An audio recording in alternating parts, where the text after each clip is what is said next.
I'm Megan. This is my husband Billy.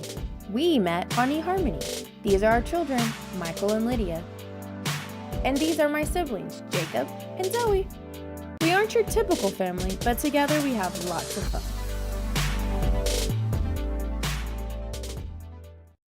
Okay guys, so in this video I kind of touched base a little bit from the last video, and I just kind of wanted to continue with this video.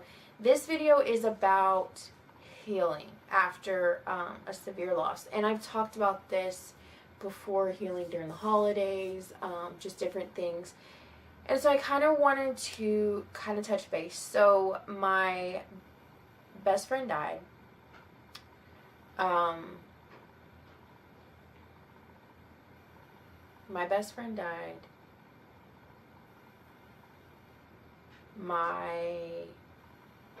Let's kind of go back. Okay, my best friend's mom died, which I kind of called my bonus mom. She was, my extra mom. She died right before Thanksgiving. I got in a car accident the day before Thanksgiving, and my best friend died about 2 weeks after Thanksgiving. And then 3 months later, my aunt died.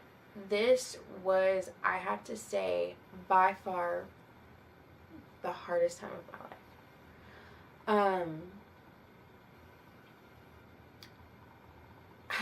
I remember the day, I remember right after Linda died and the car accident, I wanted to be by myself. And I'm gonna say now, sometimes people do great by themselves, and sometimes people need people. And some people think they know what's best, and they really don't have a clue. I wanted to be alone. I wanted to go get my pets. I wanted to be with them. And that didn't happen. That did not happen at all. I did something that I shouldn't have done, and I ended up getting upset and leaving.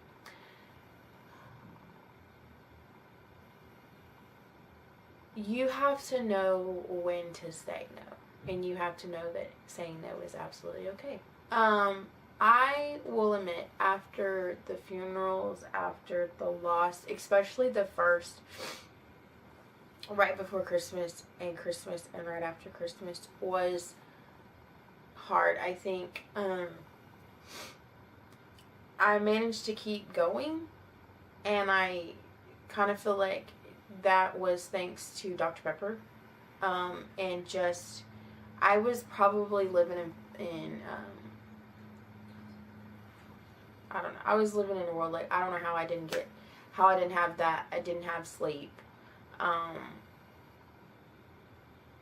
was running on journaling. I mean, that had to have been that whole month and a half was running on journaling.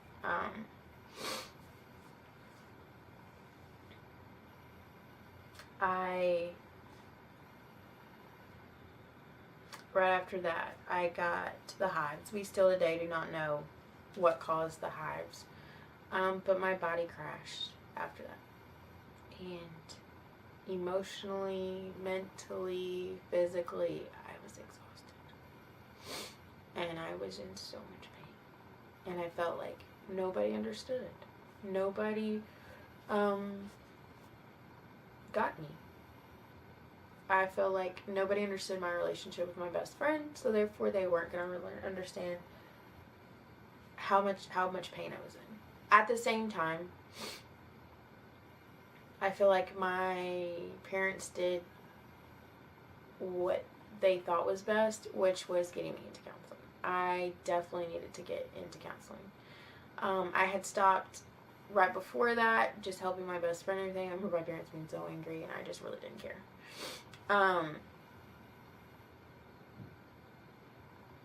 Once she died, my parents did the best thing they could think of, and that was to encourage me to go to counseling. There was a lot. I'd been through a lot. Then I think I feel like my dad finally started to understand after she died.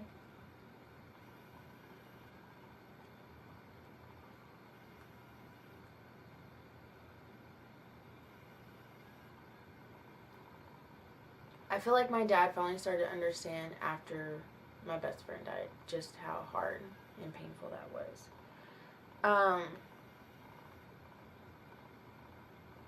I feel like you meet certain people once in a lifetime. And sometimes they change your life for the better, and sometimes they change your life for the worse, and sometimes it's a little bit of a mix.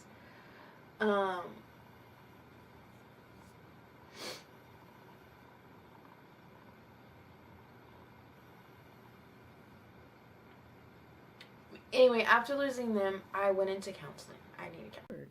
Okay, we had to switch cameras because my camera decided that the battery was getting too hot.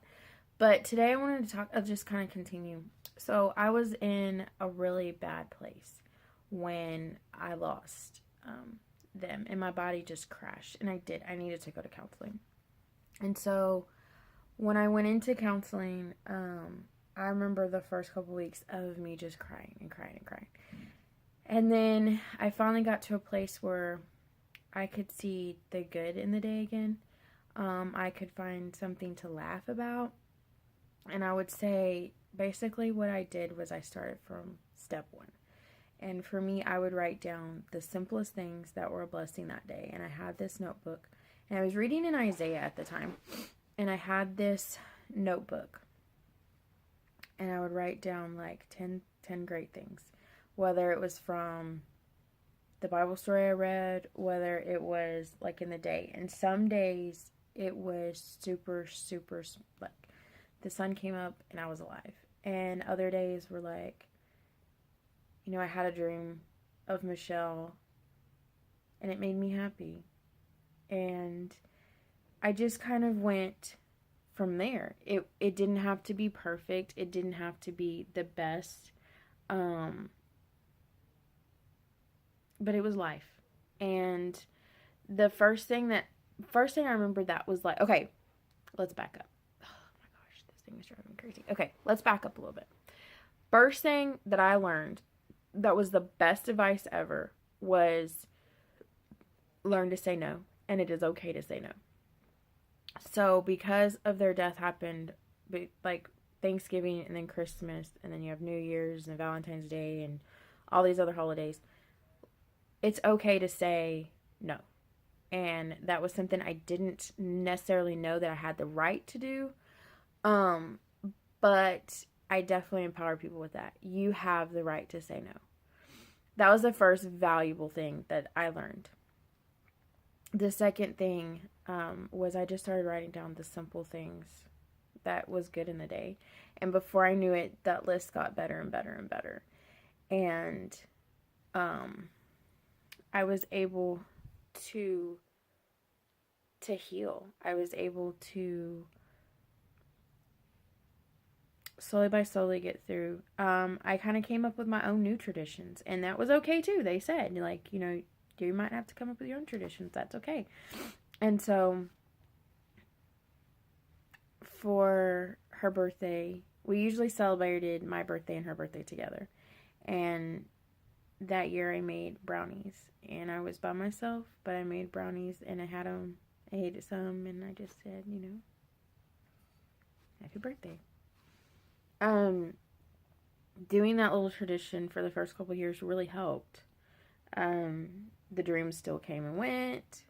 Life still went on. Sometimes I, you know, was like, oh, I really miss her someday. Like, still today I get teary-eyed. And some days it was like, you know, nothing. Like, there isn't a day that goes by that I don't think about her, that I don't think about things we used to do together. And it takes time to heal. And counseling was very helpful because she could say, this is what I hear when you say that. Whether it was about our friendship, I feel like, you know, this is what I hear. She was always there. She always had your back. She supported you greatly.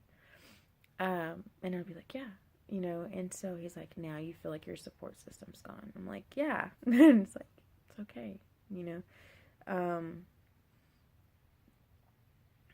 And then the big thing is, how can you honor them? And so one of the things that I did was I had given Linda and Michelle a notebook.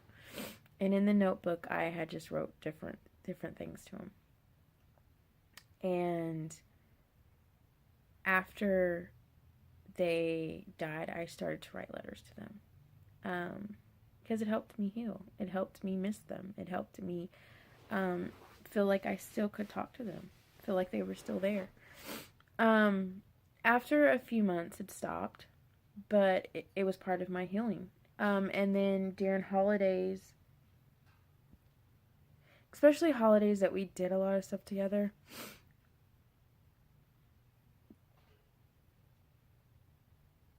I remember we did balloon release. And Mother's Day, we did a balloon release on Mother's Day, and just different things like that. And that helped me so much. I felt her love. I felt, support. I felt like, hey, I don't really care who judges me for doing this. I'm doing this. And so even my aunt, like, my aunt was crazy. My aunt had stories. Oh my gosh, my aunt had stories. And there are things still today that I kind of like, dang, I wish she was here. Like, she would give me the best advice. Like, she would go in on my parents, like, no qualms about it. Like, And I miss her for that. She always understood just how much my best friend meant to me. And so it's cool that they're together. And the part of that made the healing a little bit easier. And sometimes I miss them both because I'm like, oh my gosh, y'all would be crazy right now, but you're great. And so those are just a couple things that I did in order to heal. Still today I cry. Still today there's times where I have to say no. And it's okay. It's perfectly okay. It's perfectly acceptable. Because great people have come in your life and you miss them. And it's okay to miss them. And it's okay to cry. It's okay to not be strong at times. Like, it's okay. There's nothing wrong with it. It's okay to say no. It's okay to say not this year. It's okay to miss them. It's okay to create new traditions. It's okay to write letters. Like, you do what you need to do to heal.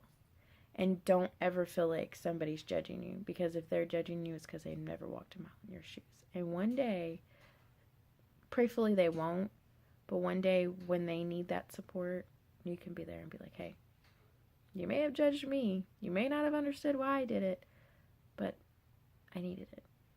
So, anyway, guys, thanks for watching. I'll see y'all next time.